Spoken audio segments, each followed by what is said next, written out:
Atik Raimi, votre troisième livre écrit en français, ça s'appelle La balade du calame, je le disais. En fait, après Singh et Sabour, hein, je le disais, Pierre de Patience, qui vous a valu le prix Goncourt en 2008, cette fois-ci, vous nous offrez, si je puis dire, une méditation sur ce qui nous reste de nos vies quand on perd notre terre d'enfance. C'est ce que vous avez vécu, c'était certes il y a 30 ans, en 1985. Comment est-ce qu'on se construit dans l'exil? Est-ce que vous vous souvenez ce que vous avez vécu quand vous êtes arrivé en France, un pays fondamentalement différent de l'Afghanistan à bien des égards à l'époque?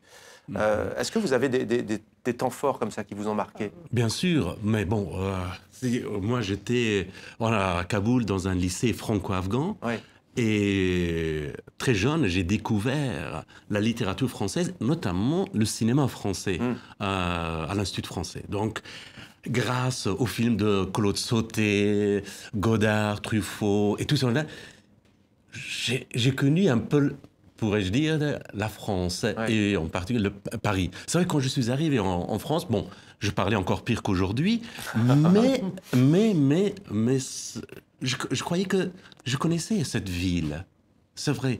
Donc, à la fois, c'était à ce moment-là, j'étais tout heureux, tout content d'avoir justement quitté l'Afghanistan, la terreur, la guerre, mais avec cette nostalgie, bien sûr. Et puis, cette mélancolie qu'ensuite on trouve dans ces moments de bonheur. En fait, les deux étaient vos patries. Patrie des mots, patrie de la langue, patrie de la poésie aussi et de l'image. Exactement. Ouais. Donc, on est dans une phase très particulière. C'est presque, oui, onirique. Ouais. Parce qu'on ne croit plus ni à cette réalité quotidienne qu'on trouve dans un autre pays, mais aussi parce qu'on a notre pays lointain, comme un souvenir. C'est un moment très particulier. Et vous écrivez d'ailleurs ceci à propos de l'exil.